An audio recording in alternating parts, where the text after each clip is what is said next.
এর ড্রেসে জানালার পাশে বসে আছে গুনগুন। বিকেলের আলো এসে লালচে আভা ফেলেছে তার গাল জুড়ে। চুলগুলো নরম ঢেউ তুলে কাঁধ ছুঁয়ে নেমে এসেছে। চারপাশ যেন থেমে আছে, শুধু প্রণয়ের স্থির দৃষ্টি হয়ে আছে গুনগুনের উপর। প্রণয় এমনভাবে তাকিয়ে আছে যেন প্রথমবার দেখছে তাকে। সেই চাহনিতে মুগ্ধতা আছে, বিস্ময় আছে, আর গভীর এক অধিকারবোধও আছে। গুনগুন টের পায় ওর বুকের ভেতর কেমন অদ্ভুত কাঁপন উঠছে। হাতের আঙুলগুলো অকারণে জড়িয়ে যাচ্ছে। লজ্জায় চোখ নামিয়ে নেয় সে, তবুও ঠোঁটের কোণে লাজুক হাসি ফুটে ওঠে। নিজের অস্থিরতাটুকু আড়াল করতে হালকা হেসে বলল। কি দেখছেন ওভাবে? প্রণয় একটু এগিয়ে এলো, চোখ সরালো না এক মুহূর্ত, নিচু স্বরে বলল। আমার বউ পাখিকে দেখছি আর ভাবছি। বউ পাখি শব্দটা গুনগুনের বুকের ভেতর নরম করে ছুঁয়ে গেল। বুকের অন্তরালে এক গভীর অনুভূতির স্পর্শ টের পেল সে। মুহূর্তেই গাল আরও লাল হয়ে উঠল। সে ফিসফিস করে জিজ্ঞেস করল। কি ভাবছেন? প্রণয় মৃদু হেসে বলল। ভবিষ্যতে তোমায় নিয়ে একটা বই লিখব। গুনগুন অবাক হয়ে তাকালো, চোখে কৌতূহল, ঠোঁটে চাপা হাসি। চাপা স্বরে জিজ্ঞেস করল। বই? প্রণয় ধীরে ধীরে তার কাছে এসে দাঁড়ালো, আঙুলের ডগা দিয়ে আলতো করে গুনগুনের গালে ছুঁয়ে মুচকি হেসে বলল। হ্যাঁ, আর শুরুটা হবে কেমন জানো? গুনগুনের গলা শুকিয়ে আসে, তবুও সে বিস্ময় নিয়ে জানতে চাইল। কেমন? প্রণয় নিজের গালে হাত রেখে মুচকি হেসে বলল। সোনালি চুলের একটা মেয়ে, নাম তার গুনগুন। সে যখন হাসে চারপাশে বসন্ত নেমে আসে। সে যখন অভিমান করে আকাশটাও মেঘলা হয়ে যায়। আর আমি এক বখাটে প্রেমিক, তার সেই হাসির জন্য যুদ্ধ করি প্রতিদিন। গুনগুনের চোখ ভিজে উঠে অকারণে, বুকের ভেতরটা কেমন শীতল হয়ে গেছে। সে আস্তে করে প্রণয়ের শার্টের কলার আঁকড়ে ধরে বলল। তাহলে বইটা শেষ হবে কি করে? প্রণয় গুনগুনের কপালে ঠোঁট ছুঁয়ে ফিসফিস করে বলল। শেষ হবে না তো, কারণ আমাদের গল্পের কোনো শেষ নেই। যতদিন আমার বউ পাখি থাকবে ততদিন বইটা চলতেই থাকবে। গুনগুন মাথা নাড়িয়ে বলল। বেশ তো, আমি অপেক্ষায় থাকবো আপনার বইয়ের জন্য। আর আমি থাকবো আমার বউয়ের মনটা একটুখানি গলানোর জন্য। কবে যে আমায় একটু কৃপা করবে সে। গুনগুন ঠোঁট টিপে হেসে বলল। কি জানি, চেষ্টা করতে থাকেন, হতে পারে খুব শীঘ্রই আপনার ইচ্ছে পূরণ হবে। আনন্দে ও খুশিতে প্রণয়ের চোখ দুটো চকচক করে উঠল। সে লাফ দিয়ে গিয়ে গুনগুনের পাশে বসে বলল। কি বললে? গুনগুন প্রণয়ের বুকে শাহাদাত আঙুল দিয়ে হালকা ধাক্কা দিয়ে বলল। যা বলার একবারই বলেছি, বারবার রিপিট করতে পারবো না। কেন? কেন বলো না আরেকবার। উম, গুনগুন কথা রিপিট করতে পছন্দ করে না। প্রণয় মাথা দুলিয়ে হাসতে হাসতে বলল।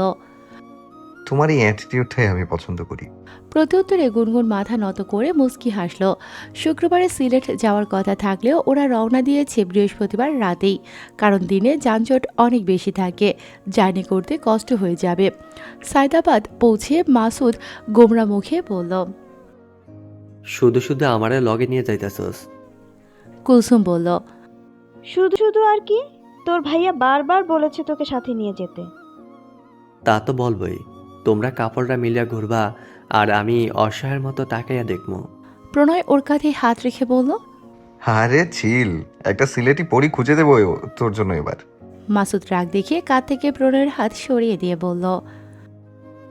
হইছে থাক, আমারে এখন বুজুং বাজুং বুঝাইতে হইব না। চিল কইয়া কইয়া নিয়ে যাইবি, পরে দেখমু একটা কাউও জুটতাছে না। গুনগুন ভ্রুকুসকে বলল। কেন জুটবে না? কেন নিজের প্রতি আপনার একটু কনফিডেন্স নেই? প্রণয় তোর বউরে কইছে আমার পায়ে পাড়া দিয়া যেন ঝগড়া করতে না আয়ে। আমি কিন্তু প্রণয় জিজ্ঞেস করল। তুই কিন্তু কি? আমি কিন্তু ওরে ডরাই। কুসুম হেসে বলল।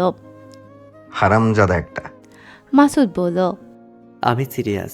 প্রণয় বাসে তুই আমার লগে বইবি। প্রণয় ব্যাগ হাতে নিয়ে বলল। আমার তো আর খেয়ে দেয়ে কাজ নেই, তুই কুলসুমের সাথে বসবি। মাসুদ নাক মুখ কুচকে কুলসুমকে বলল। এই হালে আমার বউ পাগল হইল কেমনে, আমি এইটি বুঝতে পারলাম না অহনো। গুনগুন বাসে ওঠার আগে পিন্স মেরে বলল। এটা বুঝতে হলে আগে বিয়ে করতে হবে। চেষ্টা করে দেখেন আপনাকে কেউ বিয়ে করতে রাজি হয় কিনা, তখন আপনিও বুঝতে পারবেন প্রণয় কেন এরকম বউ পাগল হলো। মাসুদ ভ্রুকুচকে তাকিয়ে আছে। গুনগুন ততক্ষণে বাসে উঠে গেছে। কুলসুম বলল। কিরে গাধা, যাবি না? খারা ওই কি আমারে খোসা মারলো দোস্ত? কুলসুম দীর্ঘশ্বাস নিয়ে বলল। মাথা মোটা একটা। মাসুদ ভ্যাবাচাকা খেয়ে মাথায় হাত রাখলো। কুলসুম বাসে উঠে গেছে দেখে সেও উঠতে উঠতে বলল, ওই দাঁড়া, আমার মাথা মোটা কই? ঠিকই তো আছে। গুনগুন জানালার পাশে বসেছে, ওর পাশে প্রণয়। ওদের অপোজিট সিটে মাসুদ ও কুলসুম বসেছে। প্রণয় কতগুলো খাবার কুলসুমকে দিল, এরপর গুনগুনকে বলল, চিপস, চকোলেট, আচার, সফট ড্রিঙ্কস সব আছে, যখন মন চায় খেয়ে নিবা। এত খাবার কে নেয়? মাঝখানে তো ব্রেক দিবেই। সমস্যা নেই, তখন দরকার হলে আবার নিব। পাগল। মৃদু হেসে বলল গুনগুন। বাসে যেন গুনগুন আরাম করে ঘুমোতে পারে তাই নেক পিলো কিনে দিয়েছে প্রণয়। ঘণ্টাখানেক পরই গুনগুনের দু চোখে ঘুম ভর করে। জার্নি করলেই তার ঘুম পায়, বেশিক্ষণ জেগে থাকতে পারে না। প্রণয়ে একদম দু হাত বগল দাবা করে আটসাট হয়ে সিটের সাথে হেলান দিয়ে চোখ বন্ধ করে বসে আছে। মনে হচ্ছে পাশে কোনো পরনারী বসে আছে। গুনগুন ওর এরকম ব্যবহারে একটু বিরক্তই হলো। অনেকক্ষণ হাঁসফাঁস করে প্রণয়কে ডাকতে লাগলো। এই শুনছেন? প্রণয় চোখ খুলে বলল, হ্যাঁ বলো। নেক পিলোটা মনে হচ্ছে খুব শক্ত। কই দেখি। গুনগুনের থেকে নেক পিলো নিজে নিল এবং নিজেরটা গুনগুনকে দিল, ঘাড়ে রেখে বলল। কোথায়? দুইটা বালিশ তো খুব নরম। গুনগুনের এবার আরও রাগ লাগছে। হঠাৎ করে এই রোমান্টিক মানুষটা বোকারাম নিরামিষ হয়ে গেল কি করে? গুনগুন প্রণয়ের আগের বলা কথাগুলো রিপিট করে বলল, তাই? তাহলে আমার মাথা বোধহয় বালিশের সাথে অ্যাডজাস্ট করতে পারছে না। আপনার কাঁধ যাচ্ছে, আমি কি আপনার কাঁধে একটু মাথা রাখতে পারি? মুহূর্তেই প্রণয় ফ্ল্যাশব্যাক খেল, চোখ মুখ শক্ত করে বলল। না। গুনগুন আহত দৃষ্টিতে তাকিয়ে আছে। অপমানে থমথমে হয়ে গেছে টুকটুকে সুন্দর মুখটা, চোখে জল এসে জড়ো হয়েছে। এই বুঝি কেঁদে ফেলবে। প্রণয় হেসে কাছে এগিয়ে বলল, আমি চাই তুমি আমার বুকে মাথা রাখো, আমার বুকে আদরে মিশে থাকো। সকালের দিকে ঢাকার বাসটি সিলেট পৌঁছেছে। গুনগুন তখনও আটসাট হয়ে ঘুমোচ্ছিল প্রণয়ের বুকে। ওকে সামলাতে গিয়ে প্রণয়ের রাতে ঠিকমতো ঘুম হয়নি। সে আলতো করে গুনগুনের গালে হাত রেখে ডাকলো। গুনগুন, হেই উঠো। 3 বার ডাকার পর গুনগুনের ঘুম হালকা হলো। সে নিভু নিভু দৃষ্টি মেলে তাকাতেই প্রণয় বলল, আমরা এসে পড়েছি, ওঠো। গুনগুন সোজা হয়ে বসলো, হাই তুলল কয়েকবার। রাতে ঘুম ভালো হয়েছে ওর, মনেই হয়নি বাসে ঘুমিয়েছে। অন্যদিকে মাসুদ মুখ হা করে ঘুমাচ্ছে। কুলসুম কতবার ডাকলো, ধাক্কা দিল, তাও ঘুম ভাঙার কোনো নামই নেই। প্রণয় উঠে ওর গালে একটা থাপ্পড় দিতেই হকচকিয়ে উঠে বলতে লাগলো, কে কে কে? আর কত ঘুমাবি শালা, উঠ এবার। মাসুদ মুখটা কালো করে বলল, দিন দিন তুই গুনগুনের মতো হয়ে যাইতেছস, মুখের থেকে হাত বেশি চলতেছে। গুনগুন তেলে বেগুনে জ্বলে উঠে বলল, আমার সাথে ঝগড়া না করলে কি আপনার পেটের ভাত হজম হয় না? সব সময় সব কিছুতে শুধু আমাকেই টানেন, ঘুম থেকে উঠেও আমার নাম। তুমিই তো বানাইছো আমার বন্ধুরে এমন। কুলসুম পাশ থেকে বলল, ঝগড়া বাদ দিয়ে নামবি এখন? বিপ্লব এসে দাঁড়িয়ে আছে। এই হলো আরেক জামাই পাগলি, আইতে না আইতেই জামাইয়ের জন্য পাগল হইয়া গেছে। থাপ্পড় খাবি কিন্তু, কথা না বলে ওঠ জলদি। প্রণয় আগে বাস থেকে নেমে গুনগুনের হাত ধরে নামালো। বিপ্লব এতক্ষণ অপেক্ষা করছিল ওদের জন্য। এবার এগিয়ে এসে প্রণয়ের সাথে কোলাকুলি করল। গুনগুনকে জিজ্ঞেস করল। ভালো আছো? গুনগুন মৃদু হেসে জবাব দিল, আলহামদুলিল্লাহ ভাইয়া, আপনি ভালো আছেন? হ্যাঁ। বিপ্লব 2 রুমের একটা ফ্ল্যাট নিয়ে একাই থাকে এখানে। সে যেমন ঘন ঘন ঢাকা যায়, তেমনই আবার প্রায় কুলসুমও এখানে আসে। দুজনের একসাথে থাকার সুবিধার্থে সে ফ্ল্যাটে একা থাকে। সবাই আসবে বলে গতকাল রাতে বুয়াকে দিয়ে রান্না করিয়ে রেখেছিল বিপ্লব। সবাইকে ফ্রেশ হতে পাঠিয়ে দিয়ে বিপ্লব খাবার গরম করছিল। কুলসুম ফ্রেশ হয়ে রান্নাঘরে এসে জিজ্ঞেস করল, কি করস? এই তো খাবারগুলো গরম করছি। ফ্রেশ হয়েছ? হ্যাঁ, সরো, আমি গরম করছি। আরে সমস্যা নেই, পারবো আমি। সরো তো। খাবার গরম করে খাওয়ার সময় বিপ্লব গুনগুনের উদ্দেশ্যে বলল, আমি কিন্তু কুলসুম আর প্রণয়ের মতো রান্না বান্না জানি না, তাই গরম গরম রান্না করে খাওয়াতে পারলাম না।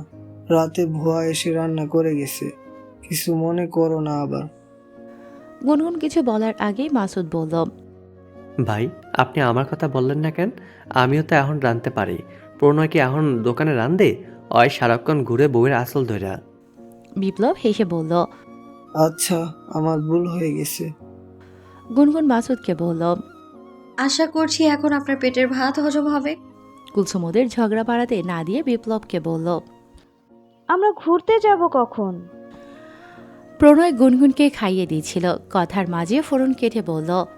দুপুরের পর প্লিজ, রাতে ঘুমায়নি আমার একটু, আমি এখন ঘুমাবো। মাসুদ বলল। ঘুমাবি কেমনে? বউ নিয়ে তো। মাসুদ পুরো কথা বলার আগেই গুনগুন দ্রুত প্লেট থেকে তরকারির একটা আলু নিয়ে মাসুদের মুখে ঢুকিয়ে দিল। এরপর দাঁতে দাঁত পিষে বলল। কোনো ফালতু কথা বলবেন না তো, বলে দিচ্ছি। বিপ্লব হেসে বলল। ঠিক আছে, তাহলে আমরা দুপুর থাকতেই বের হব। এখান থেকে রাতারগুল কাছে। আগে কোনো একটা রেস্টুরেন্টে লাঞ্চ করব, তারপর রাতারগুল যাব। প্রণয় মাথা নাড়িয়ে বলল। আচ্ছা। মাসুদের মুখের খাবারটুকু শেষ হওয়ায় বলল। মজা। দাও তো, আরো 2টা আলু দাও আমারে গুনগুন। খাওয়া দাওয়া শেষ করেই প্রণয় বিছানায় গা এলিয়ে দিয়েছে। অল্প সময়ের মধ্যে ঘুমিয়েও পড়েছে ছেলেটা। গুনগুন প্রথমে চুপচাপ কিছুক্ষণ বসেছিল, যদিও সে পুরো রাত ঘুমিয়ে ঘুমিয়েই এসেছে, কিন্তু হাত পা ব্যথা করছে, শরীরটা একটু টান টান করা প্রয়োজন, তাই সেও প্রণয়ের পাশে শুয়ে পড়ল। কিছুক্ষণ এপাশ ওপাশ করে ঘুমন্ত প্রণয়কে জড়িয়ে ধরল সে। ঘুমের মধ্যে প্রণয়ও তখন গুনগুনকে জড়িয়ে ধরল। ড্রয়িং রুমের সোফায় বসে আছে বিপ্লব, ওর কোলে মাথা রেখে কুলসুম সোফায় শুয়ে আছে। দুজনে টিভি দেখছিল, যদিও কুলসুম কিছুটা ক্লান্ত, কিন্তু বিপ্লবের সাথে কথা বলতে সময় কাটাতে ভালো লাগছিল ওর। মাসুদ ঘুমোচ্ছে পাশের রুমে, ও অবশ্য ড্রয়িং রুমে ঘুমোতে চেয়েছিল, কিন্তু বিপ্লব ও কুলসুম রাজি হয়নি। শত হোক মাসুদ ওদের গেস্ট, ওকে তো আর বাইরে ঘুমোতে দেয়া যায় না। রাতারগুল জলের বুকে ভাসা এক সবুজ স্বপ্ন। বর্ষার শেষে কিংবা ভরা মৌসুমে এই জায়গাটা যেন পৃথিবীর বুকের উপর ভাসমান এক রহস্যময় সবুজ রাজ্য।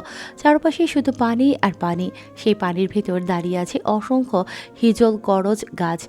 তাদের কাণ্ড ডুবে আছে পানির মধ্যে, মাথা উঁচু করে ছুঁয়ে আছে আকাশ।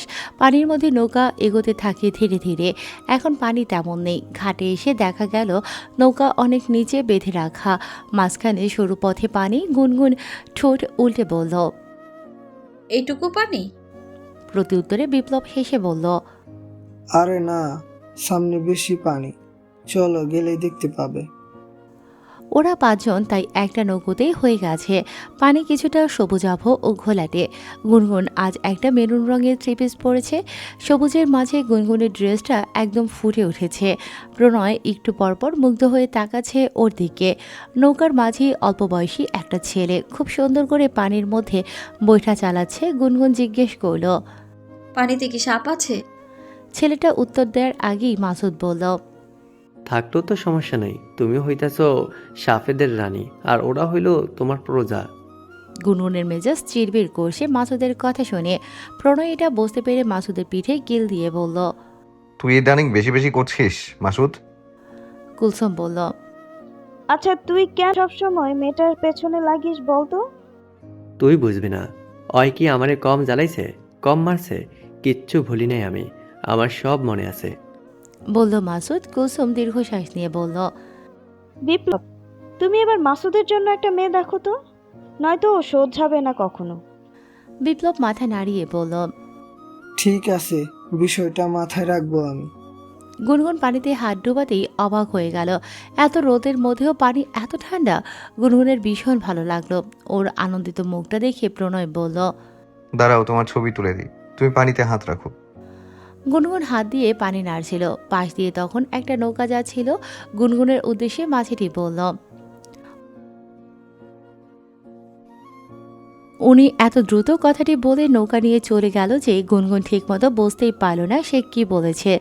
প্রণয় আর বিপ্লব হাসিয়ে গুনগুন বলল। কি বললো উনি? ক্রোকোডাইল কি? প্রণয় হাসতে হাসতে বলল। ক্রোকোডাইল, কুমিরের কথা বলেছে। ভয় পেয়ে সঙ্গে সঙ্গে হাত উঠিয়ে নিল গুনগুন। আতঙ্কিত হয়ে ওদের মাঝিকে জিজ্ঞেস করল। সত্যি কুমির আছে? ছেলেটি হেসে বলল। গুনগুন মাথা নাড়ালো। অনেকক্ষণ ধরে দূর থেকে গানের শব্দ ভেসে আসছিল। এবার গানের উৎসটি আরও প্রবলভাবে শোনা যাচ্ছে। ওদের নৌকার পেছনেই আরেকটা নৌকা আসতে দেখা গেল। একঝাঁক তরুণ ছেলে মেয়ে সেই নৌকায় গিটার বাজিয়ে সবাই সমস্বরে গাইছে। নৌকাটি ওদের ছাড়িয়ে আগে চলে গেল। গুনগুন মুগ্ধ হয়ে ওদের দেখছিল সবাই কত আনন্দ করছে। সে কখনো এভাবে বন্ধু বান্ধব নিয়ে ট্যুর দেয়নি, ঘুরতে যায়নি, যাবে বা কীভাবে? তার তো একজাক বন্ধুই ছিল না কখনো। হঠাৎ করে গুনগুনের মনটা খারাপ হয়ে গেল। রাধিকাকে মিস করছে সে। এখন যদি রাধিকা থাকতো তাহলে ভীষণ মজা হতো। এখন পানি কম, তাই দ্বীপে নামতে পারে সবাই। অনেকেই নেমেছে, ছবি তুলছে। গুনগুনের ভাবনার মাঝে মাঝে ছেলেটা জিজ্ঞেস করল। মাসুদ বলল, অবশ্যই ছোট ভাই, পয়সা উসুল করবো না? সবাই ধীরে ধীরে নৌকা থেকে নামলো। গুনগুন খালি পায়ে নেমেছে।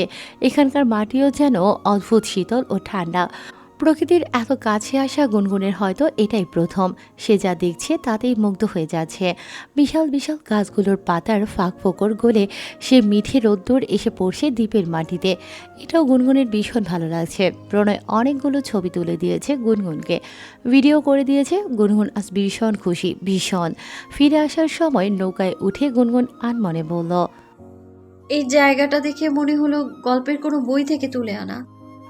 প্রণয় মৃদু হেসে বলল, তুমি থাকলে সব জায়গায় গল্প হয়ে যায়। নৌকা যখন সরু জলপথ দিয়ে ফিরে যাচ্ছিল, দুপাশের গাছ তখন যেন মাথা উঁচু করে বিদায় জানাচ্ছিল গুনগুনকে।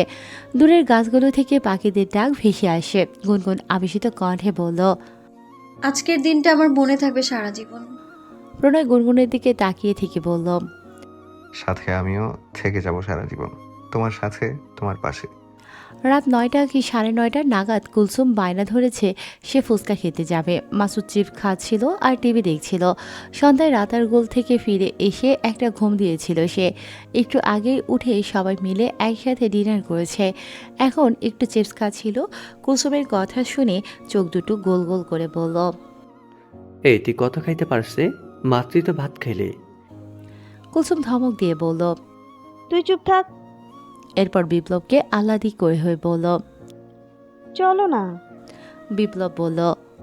ঠিক আছে, চলো।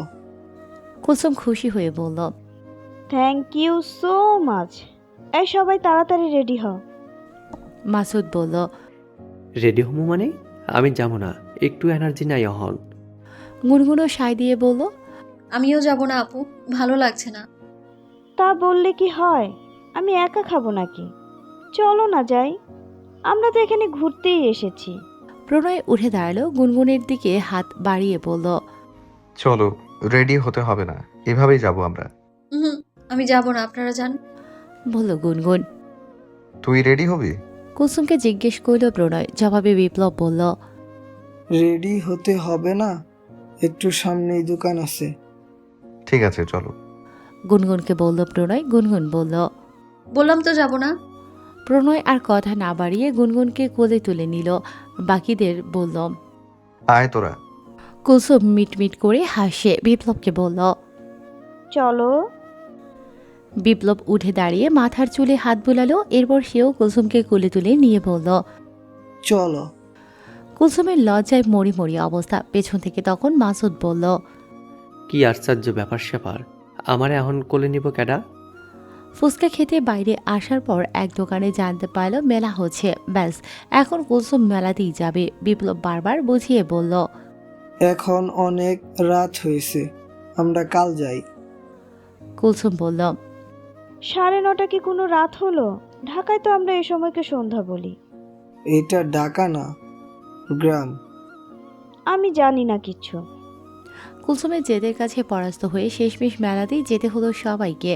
যতটা অনিচ্ছা নিয়ে এসেছিল, আসার পর তখন ততটাই ভালো লাগছিল। বেশ জমজমাট আয়োজন এখানে। অনেক রকমের খাবার, জিনিস, খেলনা, অনেক কিছু আছে। কেনাকাটা পরে করবে বলে আগে সবাই খেতে গেল। বেশি করে বোম্বাই মরিচের ঝাল দিয়ে ফুচকা অর্ডার দিয়েছে কুলসুম। প্রণয় গুনগুনকে বলল। এত ঝাল খেও না তুমি। গুনগুনকে আশ্বস্ত করে বলল। আরে আমি ঝাল খেতে পারি, সমস্যা হবে না। মাসুদ দুটো ফুচকা খেতেই চোখ দিয়ে পানি পড়তে শুরু করেছে। গুনগুনের চোখ টলমল করছিল, লাল হয়ে গেছে। প্রণয় পানি এগিয়ে দিল। মাসুদ ফুচকার প্লেট রেখে বলল, আর পারবো না ভাই, মরিয়া গেলাম মাগো। প্রণয় উঠে চলে গেল। মেলায় একজনকে ডাব বিক্রি করতে দেখছিল, সেখানে যাচ্ছে সে। এটা দেখে মাসুদ খুশিতে গদগদ হয়ে বলল, ও কি কিউট, আমার কত ভালোবাসে আমার বন্ধু। খুশিতে মাসুদও পিছু পিছু গেল। প্রণয় ডাব কাটিয়ে হাতে নিয়ে বিল দিচ্ছিল। মাসুদ তখন বলল, হ্যালো বন্ধুরা, পরবর্তী পার্ট খুব তাড়াতাড়ি আসবে, তো সবাই অপেক্ষায় থাকো। আর চ্যানেলটি যারা এখনো সাবস্ক্রাইব করনি তারা পরবর্তী পার্ট দেখার জন্য চ্যানেলটি সাবস্ক্রাইব করে রেখো। ধন্যবাদ সবাইকে, আমাদের সাথেই থেকো।